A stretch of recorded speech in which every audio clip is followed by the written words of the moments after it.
सभी छात्रों को मेरा नमस्कार।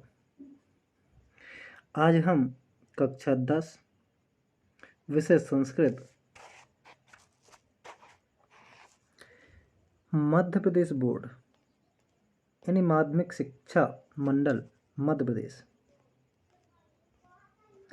के सिलेबस में जो पुस्तक चलती है उस पुस्तक के प्रथम पाठ को पुस्तक के प्रथम पाठ को आपके सामने लेकर के आए हैं। हमारा उद्देश्य यह है कि ग्रीष्मकालीन अवकाश में आप सभी लोग अपने सिलेबस को पूर्ण कर लें। आपका जो अध्ययन है वह बीच में रुके ना और आप अध्ययन करते रहें। वैसे तो अभी 30 अप्रैल तक क्लासेस संचालित हैं, तो वहाँ तक तो अध्ययन करना ही है। इसके बाद मई का जो माह होगा, पूरा मई और लगभग 15 जून तक, यहाँ जो आपका 1.5 माह का समय है वह जाया नहीं जाना चाहिए। इसलिए आज से मैं कक्षा 10वीं और 12वीं की जो संस्कृत की क्लास है वह आप तक वीडियो के माध्यम से पहुंचाऊंगा। आप इन सब का अध्ययन करें ताकि आप जुलाई आते आते अपने सिलेबस को कंप्लीट कर लें। कंप्लीट कर लें ताकि आपके लिए विषय का जो वजन है वह कम हो जाएगा। आपके पास केवल 10वीं में 5 विषय और 12वीं में 4 विषयों का अध्ययन करना शेष रह जाएगा। हाँ, स्कूल में आप जब अध्ययन करेंगे, आपको शिक्षक जब अध्ययन कराएंगे, पढ़ाएंगे, तो उस समय आपको काफ़ी सुविधा उत्पन्न होगी। इसलिए हम चलो आगे बढ़ते हैं और इसका अध्ययन करते हैं। हाँ, आगे की वीडियो पाने के लिए आप सभी लोग चैनल को सब्सक्राइब जरूर कर लें, ठीक है। और हमारा मनोबल बढ़ाने के लिए इसको लाइक भी करते जाएं, ठीक है।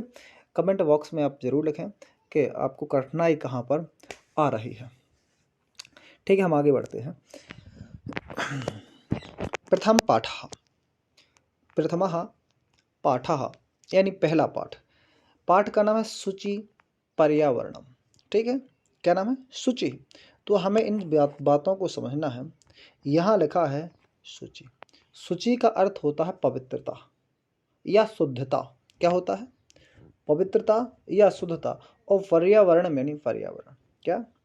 पर्यावरण यानी पर्यावरण की पवित्रता या शुद्धता नामक जो पाठ है सूचि पर्यावरणम, हम आज इसका अध्ययन करेंगे। चलो आगे बढ़ते हैं, देखते हैं क्या कहा है। पहले इसको देखो, इसमें लिखा है अयम पाठः। अयम पाठ यानी यह पाठ। कौन? अयम पाठः यानी यह पाठ, ठीक है। आधुनिक संस्कृत कवेः यानी आधुनिक संस्कृत के कवि, यानी अयम पाठः आधुनिक संस्कृते कवेः यानी यह पाठ आधुनिक संस्कृत के कवि हरिदत्त शर्मणः यानी हरिदत्त शर्मा के द्वारा लिखा गया है। किसके द्वारा लिखा गया है? हरिदत्त शर्मा के द्वारा। तो हम यहाँ पहली लाइन का यहाँ तक का अध्ययन करेंगे, देखेंगे क्या कहा है, ठीक है। यहाँ तक का देखो, यहाँ से तुम्हारी बोर्ड परीक्षा के लिए क्वेश्चन जो ऑब्जेक्ट टाइप का आता है वो निकल के आता है। कहा गया है कि अयम पाठः आधुनिक संस्कृत कवेः हरिदत्त शर्मणः, यानी यह पाठ आधुनिक संस्कृत के कवि हरिदत्त शर्मा की, कौन सी? हरिदत्त शर्मा की क्या लिखा है? तसल लतिका। क्या लिखा? तसल लतिका। ध्यान देना, ये लिखा तसल लतिका इति। क्या? हरिदत्त शर्मा की तसल लतिका इति रचना संग्रहात। क्या? रचना संग्रहात यानी रचना संग्रह से। किससे? रचना संग्रह से संकलितोस्ति, संकलित है। यह पाठ आधुनिक संस्कृत कवि हरिदत्त शर्मणः की तसल लतिका इस रचना संग्रह से संकलित है। अत्र कवि यानी यह कवि। अत्र कवि क्या कहा गया है? अत्र कवि महानगराणाम। क्या? अत्र कवि महानगराणाम, यानी यहाँ जो कवि है वह क्या करता है, महानगरों की। अत्र कवि महानगराणाम, एक मिनट आगे बढ़ते हैं। अत्र कवि महानगराणाम, ठीक है, अत्र कवि महानगराणाम यंत्राधिक्येन, यानी अंतरों की अधिकता, यंत्र यानी मशीनों की अधिकता, यहाँ कवि मशीनों की अधिकता के द्वारा या से प्रवर्धित प्रदूषणों पर, क्या, अधिकता से प्रदूषण के ऊपर, प्रवर्धित प्रदूषणों पर चिंतित मना है, यानी यहाँ कवि महानगरों में यंत्रों की जो अधिकता है उससे प्रवर्धित यानी बढ़े हुए प्रदूषण, प्रदूषण ऊपर यानी ऊपर, प्रदूषण के ऊपर चिंतित मना दृष्टि, चिंतित मन से दिखाई देते हैं। कैसे मन वाले दिखाई देते हैं, चिंतित मन वाले दिखाई देते हैं। तो ध्यान रखना, इन दो लाइनों का यहाँ तक दृश्यते तक अध्ययन करना है। यहाँ तक पहली लाइन में अयम पाठा, यहाँ से अयम पाठा आधुनिक संस्कृत कवि है हरिदत्त शर्मणः, यानी यह पाठ आधुनिक संस्कृत के कवि हरिदत्त शर्मा द्वारा तसल लतिका, क्या, तसल लतिका इति रचना संग्रह से संकलित है। अत्र कवि ही, यानी यहाँ कवि महानगराणाम यंत्राधिक्येन, यानी यंत्र धन अधिक्येन, यानी यंत्र की अधिकता के द्वारा या यंत्र की अधिकता से प्रवर्धित यानी बढ़े हुए प्रदूषणों पर, यानी प्रदूषण के ऊपर चिंतित मना है और दृश्यते, यानी चिंतित मन वाले दिखाई देते हैं। कैसे दिखाई देते हैं कवि, चिंतित मन वाले दिखाई देते हैं। आगे बढ़ते हैं। कहा गया है सह कथयति यद इदम लोह चक्रम, क्या कहता है, सह कथयति यद इदम लोह चक्रम शरीरस्य मनस्य चा शोषकम अस्ति। क्या कहता है, वह कह रहे, सह कथयति, वह कहते हैं या वह कह रहे हैं, यह लोह चक्रम, यद इदम, इदम यह लोह चक्रम शरीरस्य मनसः, यह शरीरस्य मनसः यानी शरीर का और मन का, शोषकम अस्ति यानी शोषक है। सह कथयति यद कि, वह कहते हैं कि यदम लोह चक्रम, यह लोह चक्र शरीरस्य यानी शरीर का, मनस्य यानी मन का, शोषकम यानी शोषण, ठीक है, शोषक, अस्ति यानी है, जो यह लोह चक्र है, यानी लोहे का जो चक्र चल रहा है यह कैसा, शरीर और मन का शोषण करने वाला है। अस्मादेव, क्या कह दिया उसने, अस्मादेव वायुमंडलम, अस्मादेव यानी इससे ही, अस्माद धन एव यानी इससे ही, वायुमंडलम, क्या, इससे ही वायुमंडलम, अस्मादेव वायुमंडलम मलिनम भवति, और इससे ही वायुमंडल दूषित हो रहा है। क्या होता है, इससे ही वायुमंडल दूषित हो रहा है या इससे ही वायुमंडल खराब हो रहा है। कभी महानगरीय जीवनात् सुदूरम नदी निर्झरम वृक्ष समूहम लता कुंजम पक्षिकुल कलरव कूजितम वन प्रदेशम प्रतिगमनाय अभिलषति। कभी महानगरीय जीवनात्, क्या कहता है, कभी महानगर के जीवन से, सुदूरम बहुत दूर, नदी, झरने, निर्झर यानी झरने, वृक्ष समूह यानी वृक्षों का समूह, लता कुंजम एवं पक्षी कुल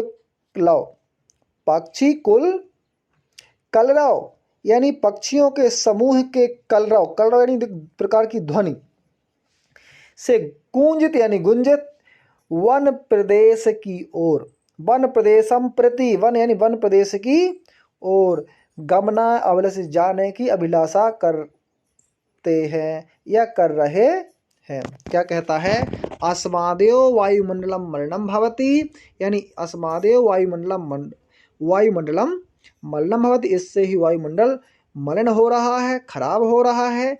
कभी ही यानी कभी क्या कहता है, महानगरीय जीवनात्, महानगरीय जीवन से, सुदूरम यानी बहुत दूर, नदी निर्झर वन समूह यानी वृक्ष समूह, नदी निर्झर वृक्ष समूह, लता कुंजम, नदी निर्झर और जहाँ पर वृक्षों का समूह तथा लताओं का कुंज, पक्षी कुल कलरव, कूंजित यानी जहाँ पर पक्षी क्या कर रहे हों, कूंजन कर रहे हों, वन प्रदेश प्रतिगमना, ऐसे वन प्रदेश के प्रतिगमना अभिलषति, ऐसे वन प्रदेश की ओर जाने की इच्छा करते हैं।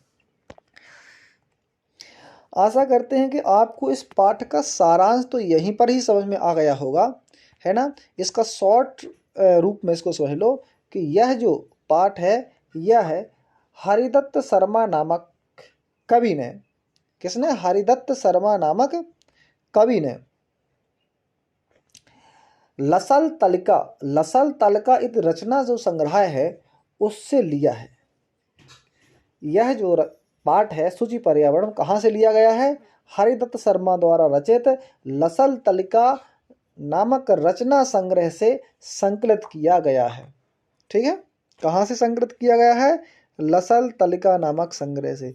इसके लेखक कौन है लसल तलिका के, तो हरिदत्त शर्मा है। ठीक है, और इसमें केवल आधुनिक युग में जो प्रदूषण की स्थिति है इससे बचने एवं किसी प्रकृति प्रदेश में निवास करने की ओर संकेत किया है। बस इसका सीधा सा जो अर्थ था वह यही था, या जो सारांश था वह यही था। अब हम आगे बढ़ते हैं पाठ के मुख्य पाठ की ओर कि उसने कहा कैसे है। ठीक है, चलो बढ़ते हैं प्रथम पैरा से। लिखा है कि दुर्वहम, यहां अच्छे से देखें, दुर्वहत्र, दुर्वहमत्र जीवितम जातम प्रकृतिरेव शरणम शुचि पर्यावरणम। दुर्वहम अत्र अलग कर सकते हो, दुर्वहमत्र लिखा है, दुर्वहमत्र जीवितम जातम प्रकृतिरेव शरणम शुचि पर्यावरणम। लिखा है महानगर मध्य और चलद निशम कालायस चक्रम, महानगर मध्य चलद निशम कालायस चक्रम, मनः शोष्यत तनूह पेशयद भ्रमति सदा वक्रम। दुर्दांत, दुर्दांतैः, दुर्दांतैर् दस नैर्मुना श्यान्यो जनग्रसनम शुचि, यानी शुचि क्या लिख के लिए आगे लिख जो डॉट डॉट लगा है इसका अर्थ है कि शुचि पर्यावरणम। एक बार फिर हम देखते हैं, फिर आगे बढ़ना।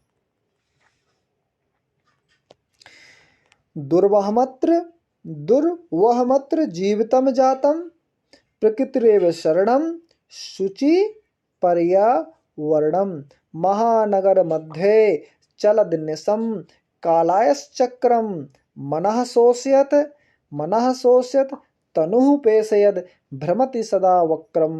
दुर्दांतैर दस नैर्मुना श्यान्यो जनग्रसनम शुचि पर्यावरणम। ठीक है, तो इस बात को देखो एक बार अच्छे से देख लें, फिर इसके बाद इसका अर्थ समझते हैं। लिखा है कि दुर्वहम मात्र जीवितम जातम प्रकृतिरेव शरणम, दुर्वहमात्र जीवितम जातम प्रकृतिरेव शरणम शुचि पर्यावरणम, महानगर मध्ये चलद निशम कालायस चक्रम, महानगर मध्ये चलद निशम कालायस चक्रम, मनः शोषयत तनुः पेशयद, मनः शोषयत तनुः पेशयद भ्रमति सदा वक्रम, भ्रमति सदा वक्रम। दुर्दांतैर्दश नैर्मुना श्यान्येव जन ग्रसनम शुचि पर्यावरणम, दुर्वहमात्र जीवितम जातम प्रकृतिरेव शरणम शुचि पर्यावरणम, महानगर मध्ये चलद निशम कालायस चक्रम, मनः शोषयत् तनुः पेशयद् भ्रमति सदा वक्रम् दुर्दान्तैर्दशनैर्मुना स्यान्नेव जनग्रसनं शुचिपर्यावरणम्।